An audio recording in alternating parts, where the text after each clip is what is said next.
ब्रह्मा मुहूर्त का यह रहस्य जानकर आपकी किस्मत बदल सकती है।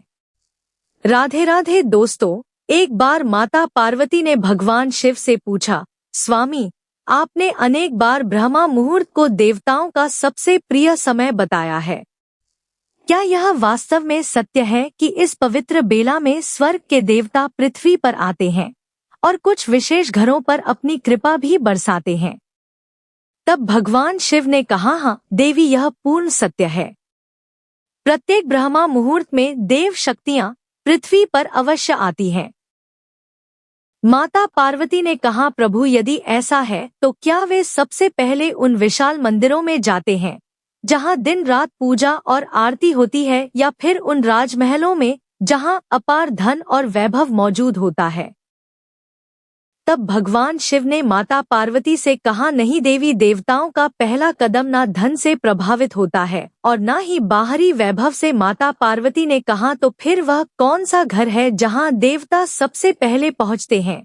उस घर में ऐसी कौन सी बात होती है जो उसे करोड़ों घरों से अलग और देवताओं का प्रिय बना देती है? तब भगवान शिव ने कहा, देवी, यह वह रहस्य है जिसे जानने के बाद मनुष्य समझ जाएगा कि ब्रह्मा मुहूर्त केवल जागने का समय नहीं बल्कि भाग्य जगाने का समय भी है।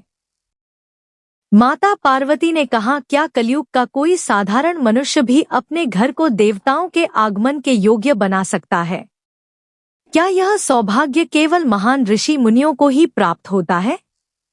भगवान शिव ने कहा, देवी, यदि मनुष्य सही नियम जान ले तो उसका साधारण सा घर भी देवताओं का प्रथम निवास बन सकता है। माता पार्वती ने कहा, प्रभु, कृपा करके वह रहस्य मुझे अवश्य बताइए ताकि कलयुग का प्रत्येक मनुष्य अपने जीवन का अंधकार दूर कर सके। भगवान शिव ने कहा, सुनो देवी, मैं तुम्हें एक ऐसी घटना सुनाता हूँ जिसे सुनने के बाद ब्रह्मा मुहूर्त के प्रति तुम्हारी दृष्टि सदा के लिए बदल जाएगी। भगवान शिव ने माता पार्वती की ओर करुणा भरी दृष्टि से देखा और कहा, देवी, ब्रह्मा मुहूर्त वह समय है जब मन सबसे निर्मल होता है। उस समय किया गया स्मरण, जप, ध्यान और शुभ संकल्प कई गुना फल देते हैं। इसीलिए ऋषियों ने इसे अमृतवेला कहा है। भगवान शिव आगे बोले, जब अधिकांश लोग गहरी नींद में होते हैं तब प्रकृति जागने लगती है। पक्षियों की पहली ध्वनि, मंद वायु का स्पर्श, उगते सूरज की तैयारी और वातावरण की शुद्धता मिलकर ऐसा दिव्य अवसर बनाते हैं जिसमें मनुष्य अपने जीवन की दिशा बदल सकता है। लेकिन अधिकांश लोग इस अवसर को खो देते हैं और फिर भाग्य को दोष देते हैं। माता पार्वती ने पूछा, तो क्या भाग्य बदलने का आरंभ ब्रह्मा मुहूर्त से हो सकता है? भगवान शिव बोले, देवी, भाग्य कोई अचानक मिलने वाली वस्तु नहीं है। यह प्रतिदिन के कर्मों से बनता है। जो व्यक्ति ब्रह्मा मुहूर्त में उठकर अपने मन को जीतना सीख लेता है वह धीरे धीरे परिस्थितियों को भी जीतने लगता है। इसीलिए देवता सबसे पहले उस घर को देखते हैं जहां आलस्य नहीं, जागृति रहती है। फिर भगवान शिव ने एक रहस्यमयी बात कही, लेकिन अभी मैंने पूरा रहस्य नहीं बताया। केवल जल्दी उठना ही पर्याप्त नहीं है। ऐसे भी लोग हैं जो ब्रह्मा मुहूर्त में उठते हैं, फिर भी उनके घर देवताओं की कृपा नहीं ठहरती। कारण यह है कि उस समय मनुष्य जो सोचता है और जो करता है वही उसके घर की ऊर्जा का निर्माण करता है। यदि जागते ही क्रोध, लालच, ईर्ष्या और शिकायत मन में भर जाए तो वह पवित्र समय भी व्यर्थ हो जाता है। किंतु यदि वही समय भगवान के स्मरण, कृतज्ञता, माता पिता के सम्मान और शुभ संकल्प में बीते तो मानो घर का प्रत्येक कोना प्रकाश से भर जाता है। माता पार्वती अत्यंत ध्यान से सुन रही थी। भगवान शिव ने आगे कहा, देवी, आज के युग में मनुष्य सुख चाहता है परंतु उसके लिए आवश्यक अनुशासन नहीं चाहता। वह सफलता चाहता है लेकिन सुबह की नींद छोड़ना नहीं चाहता। वह शांति चाहता है परंतु अपने भीतर का शोर समाप्त करना नहीं चाहता। इसीलिए ब्रह्मा मुहूर्त का रहस्य केवल समय में नहीं बल्कि उस समय मनुष्य के आचरण में छिपा है। माता पार्वती ने पुनः प्रश्न किया, प्रभु यदि कोई व्यक्ति निर्धन हो, साधारण घर में रहता हो, उसके पास धन ना हो, तो क्या देवता उसके घर भी आते हैं? भगवान शिव मुस्कुराए और बोले, देवी देवता सोने की दीवारें नहीं देखते, वे मन की पवित्रता देखते हैं। जिस घर में प्रेम, सत्य, सेवा और भगवान का स्मरण है, वह महलों से भी अधिक पवित्र होता है। किंतु किन घरों में देवता सबसे पहले प्रवेश करते हैं, यह रहस्य मैं तुम्हें आगे बतलाऊंगा। इसे जानकर मनुष्य समझ जाएगा कि उसके जीवन में सुख और कृपा क्यों आती है या क्यों नहीं आती है। माता पार्वती ने अत्यंत विनम्र भाव से कहा, प्रभु अब मेरी उत्सुकता और भी बढ़ गई है। कृपा करके बताइए, ब्रह्मा मुहूर्त में देवता सबसे पहले किस घर में प्रवेश करते हैं? भगवान शिव ने गंभीर स्वर में उत्तर दिया, जब ब्रह्मा मुहूर्त का आरंभ होता है, तब केवल मनुष्य ही नहीं, समस्त प्रकृति एक नई चेतना से भर उठती है। उस समय देवताओं की दृष्टि पृथ्वी पर घूमती है, किंतु वे किसी घर की ऊंची दीवारें, सोने चांदी के आभूषण या अपार धन नहीं देखते। वे सबसे पहले उस घर की खोज करते हैं जहां जागते ही सबसे पहले ईश्वर का स्मरण होता है।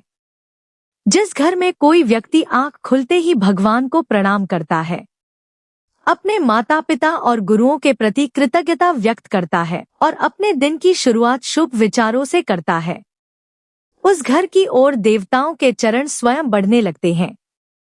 क्योंकि जहां स्मरण है वहां श्रद्धा है, जहां श्रद्धा है वहां कृपा का मार्ग अपने आप खुल जाता है। और फिर भगवान शिव बोले, लेकिन देवी केवल नाम लेने से बात नहीं पूरी होती। यदि किसी के मुख पर भगवान का नाम हो और हृदय में छल, कपट, ईर्ष्या और अहंकार भरा हो, तो देवता उस घर के द्वार से ही लौट जाते हैं। देवताओं को सबसे अधिक प्रिय वह घर होता है जहां मन, वचन और कर्म में एक रूपता हो, जहां सत्य बोला जाता हो, जहां किसी के साथ अन्याय ना किया जाता हो और जहां भोजन भी ईमानदारी की कमाई से प्राप्त होता हो। क्योंकि अधर्म से अर्जित धन से बने महल में भी शांति नहीं टिकती, जबकि धर्म पूर्वक अर्जित अन्न से बनी झोपड़ी में भी लक्ष्मी प्रसन्न रहती है। माता पार्वती ने पूछा, स्वामी क्या घर की स्वच्छता का भी कोई महत्व है? भगवान शिव बोले, देवी अवश्य, जिस घर में ब्रह्मा मुहूर्त के बाद आलस्य छोड़कर सफाई की जाती है, जहां वातावरण शुद्ध रखा जाता है, जहां पूजा का स्थान पवित्र रहता है और जहां दीपक तथा सुगंध से सकारात्मक वातावरण बनाया जाता है, वहां देवताओं का आगमन सहज ही हो जाता है। बाहरी स्वच्छता मन की स्वच्छता की याद दिलाती है। जो अपने घर की धूल साफ करता है, वह धीरे धीरे अपने भीतर की धूल भी साफ करना सीख जाता है। फिर भगवान शिव ने कहा, देवी एक और रहस्य सुनो। देवता उस घर में अधिक देर तक नहीं रुकते जहां परिवार के सदस्य एक दूसरे का अपमान करते हो, माता पिता की उपेक्षा होती हो, बुजुर्गों की बात का मजाक उड़ाया जाता हो या हर दिन कलह होती हो। जिस घर में सुबह सुबह कटु वचन सुनाई देते हैं, वहां नकारात्मकता इतनी प्रबल हो जाती है कि शुभ ऊर्जा प्रवेश नहीं कर पाती। इसीलिए मैंने कहा है कि ब्रह्मा मुहूर्त में बोले गए पहले शब्द पूरे दिन के वातावरण को प्रभावित करते हैं। यदि पहला शब्द भगवान का नाम हो, पहला भाव कृतज्ञता का हो और पहला कार्य सेवा का हो, तो वह दिन मंगलमय बन जाता है। माता पार्वती अत्यंत प्रसन्न होकर सुन रही थी। भगवान शिव ने आगे कहा, देवी जिस घर में अन्न का सम्मान होता है, जहां भोजन बनाने से पहले ईश्वर को स्मरण किया जाता है, जहां अतिथि का आदर किया जाता है और जहां भूखे को यथाशक्ति अन्न दिया जाता है, उस घर को देवता विशेष कृपा से देखते हैं। दान का अर्थ केवल धन देना नहीं है, मीठे शब्द देना है। किसी दुखी को आशा देना, किसी भूखे को भोजन देना और किसी निराश व्यक्ति का साहस बढ़ाना भी महान दान है। ऐसे घरों में अदृश्य रूप से शुभ शक्तियों का वास होता है। इसके बाद भगवान शिव कुछ क्षण मौन रहे और बोले, लेकिन एक बात और है जिसे मनुष्य अक्सर भूल जाता है। यदि कोई व्यक्ति ब्रह्मा मुहूर्त में उठ तो जाता है, परंतु उठते ही मोबाइल, विवाद, लालच या दूसरों की निंदा में लग जाता है, तो वह उस समय दिव्य समय का अपमान करता है। ब्रह्मा मुहूर्त आत्मा को जागृत करने के लिए है, संसार के शोर में खो जाने के लिए नहीं है। जो इस समय अपने मन को भगवान से जोड़ता है, वही पूरे दिन संसार का सामना शांत बुद्धि से कर पाता है। माता पार्वती ने हाथ जोड़कर कहा, प्रभु, अब मैं समझ गई कि देवता धन या वैभव नहीं, बल्कि जीवन की पवित्रता देखते हैं। लेकिन क्या ऐसा कोई उदाहरण है जिससे सामान्य मनुष्य इस रहस्य को और सरलता से समझ सके? भगवान शिव मुस्कुराए और बोले, देवी, अवश्य मैं तुम्हें 2 परिवारों की कथा सुनाऊंगा। दोनों ही एक नगर में रहते थे। दोनों की परिस्थितियां लगभग समान थी, किंतु कुछ वर्षों के बाद एक परिवार के जीवन में सुख, सम्मान और समृद्धि थी, जबकि दूसरा परिवार निरंतर संघर्ष, कलह और निराशा में डूबा रहा। इसका कारण धन नहीं था, भाग्य नहीं था, बल्कि ब्रह्मा मुहूर्त में किए गए उनके दैनिक कर्म थे। उसी कथा से यह रहस्य पूर्ण रूप से स्पष्ट हो जाएगा कि देवताओं की कृपा वास्तव में किन लोगों पर ठहरती है। भगवान शिव ने माता पार्वती की ओर करुणा भरी दृष्टि से देखा और बोले, देवी, अब मैं तुम्हें 2 परिवारों की कथा सुनाता हूँ। एक ही नगर में 2 घर थे। दोनों की आय लगभग समान थी। दोनों के पास रहने के लिए घर था। दोनों के परिवार में माता पिता, पति और बच्चे थे। बाहर से देखने पर कोई बड़ा अंतर दिखाई नहीं देता था, किंतु कुछ वर्षों बाद एक घर में सुख, शांति, सम्मान और निरंतर उन्नति दिखाई देने लगी, जबकि दूसरे घर में कलह, चिंता, रोग और आर्थिक संकट बढ़ते चले गए। लोग सोचते थे कि यह भाग्य का अंतर है, परंतु वास्तविक कारण उनके प्रतिदिन के कर्म थे। पहले परिवार की सबसे बड़ी विशेषता यह थी कि घर का एक सदस्य प्रतिदिन ब्रह्मा मुहूर्त में उठ जाता था। वह सबसे पहले भगवान का स्मरण करता, फिर माता पिता के चरण स्पर्श करता, घर के मंदिर में दीपक जलाता और कुछ समय नाम जप तथा प्रार्थना में बिताता। उसके बाद घर की सफाई होती, वातावरण में मधुर वाणी गूंजती और दिन की शुरुआत कृतज्ञता के साथ होती। परिवार के सभी सदस्य धीरे धीरे उसी आदत को अपनाने लगे। उन्होंने कभी यह नहीं सोचा कि केवल पूजा करने से चमत्कार हो जाएगा। वे ईमानदारी से मेहनत करते, किसी का अधिकार नहीं छीनते, अन्न का सम्मान करते, अतिथि का आदर करते और अपनी सामर्थ्य के अनुसार दान भी करते। उनके जीवन में कठिनाइयां भी आई, परंतु वे टूटे नहीं, क्योंकि उनके भीतर धैर्य और विश्वास था। दूसरी ओर उसी नगर का दूसरा परिवार देर रात तक जागता, सुबह देर से उठता, जागते ही शिकायत, क्रोध और तनाव से दिन की शुरुआत करता। घर में कटु वचन, आपसी विवाद और एक दूसरे को दोष देने का वातावरण बना रहता। भगवान का नाम केवल त्योहारों तक सीमित था और माता पिता का सम्मान भी धीरे धीरे कम होता गया। धन कमाने की जल्दी में उन्होंने सत्य और ईमानदारी से भी समझौता करने शुरू कर दिए। बाहर से सब कुछ ठीक दिखाई देता था, लेकिन भीतर शांति समाप्त हो चुकी थी। भगवान शिव बोले, देवी, वर्षों बाद नगर के लोगों ने देखा कि पहले परिवार के बच्चों में संस्कार थे, घर में प्रेम था, रोग कम थे, लोग उनका सम्मान करते थे और अवसर स्वयं उनके द्वार तक आने लगे। दूसरी ओर दूसरे परिवार के पास कभी धन की कमी नहीं थी, फिर भी संतोष नहीं था।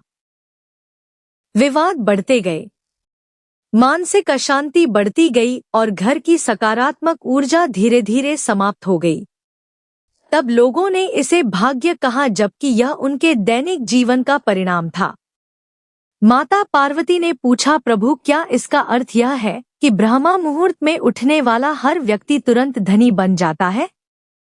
भगवान शिव मुस्कुराए और बोले, नहीं देवी, ब्रह्मा मुहूर्त कोई जादू नहीं है।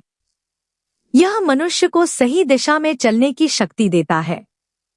जो उस समय अपने मन को अनुशासित करता है वही दिन भर अपने कर्मों को भी अनुशासित रख पाता है। देवताओं की कृपा का अर्थ केवल धन प्राप्त होना नहीं। सच्ची कृपा वह है जहां शरीर, स्वस्थ शरीर, शांत मन, सद्बुद्धि, उत्तम संस्कार, ईमानदार कमाई और कठिन समय में भी धैर्य बना रहे। यही सबसे बड़ा वैभव है।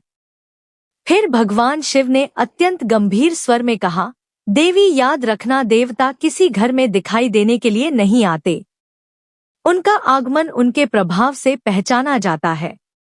जहां बिना कारण मन में शांति रहने लगे, जहां परिवार में प्रेम बढ़ने लगे, जहां संकट आने पर भी विश्वास न टूटे, जहां परिश्रम का उचित फल मिलने लगे और जहां धर्म के मार्ग पर चलने की प्रेरणा मिलने लगे, तो समझ लेना कि वहां शुभ कृपा का वास है। माता पार्वती की आंखों में प्रसन्नता झलक उठी। उन्होंने हाथ जोड़कर कहा, प्रभु अब मैं समझ गई कि देवता सबसे पहले उसी घर में आते हैं जहां ब्रह्मा मुहूर्त का सम्मान होता है, जहां सत्य, सेवा, श्रद्धा और सदाचार का जीवन होता है। केवल दीपक जलाने से नहीं, बल्कि अपने चरित्र को प्रकाशित करने से ही ईश्वर की कृपा प्राप्त होती है। भगवान शिव ने अंतिम उपदेश देते हुए कहा, जो मनुष्य प्रतिदिन ब्रह्मा मुहूर्त में उठकर भगवान का स्मरण करता है, अपने माता पिता और गुरुओं का सम्मान करता है, ईमानदारी से कर्म करता है और किसी के प्रति द्वेष नहीं रखता, उसका जीवन धीरे धीरे बदलने लगता है। केवल दीपक जलाने से नहीं, बल्कि अपने चरित्र को प्रकाशित करने से ही ईश्वर की कृपा प्राप्त होती है। भगवान शिव ने अंतिम उपदेश देते हुए कहा, जो मनुष्य प्रतिदिन ब्रह्मा मुहूर्त में उठकर भगवान का स्मरण करता, अपने माता पिता और गुरुओं का सम्मान करता, ईमानदारी से अपने कर्म करता और किसी के प्रति द्वेष नहीं रखता, उसके घर में सुख, शांति, समृद्धि और सकारात्मक ऊर्जा का सदैव वास होता है। ऐसे घर पर देवताओं की कृपा बनी रहती है और माता लक्ष्मी भी प्रसन्न होकर अपना आशीर्वाद प्रदान करती है। इसीलिए हे देवी, मनुष्य को अपने जीवन में इन नियमों का पालन अवश्य करना चाहिए, क्योंकि यही सच्चे सौभाग्य और उज्जवल भविष्य का मार्ग है। तो दोस्तों, यदि आपको यह कथा और इसमें बताए गए संदेश प्रेरणादायक लगे हो, तो इसे अपने परिवार और मित्रों के साथ अवश्य साझा करें, ताकि अधिक से अधिक लोग भी इसका लाभ प्राप्त कर सकें। वीडियो को लाइक करें, चैनल को सब्सक्राइब करें और बेल आइकन को भी दबा दें, ताकि ऐसे ही धार्मिक और प्रेरणादायक वीडियो आप तक सबसे पहले पहुंचते रहे। आप सभी का इस वीडियो को अंत तक देखने के लिए हृदय से बहुत बहुत धन्यवाद।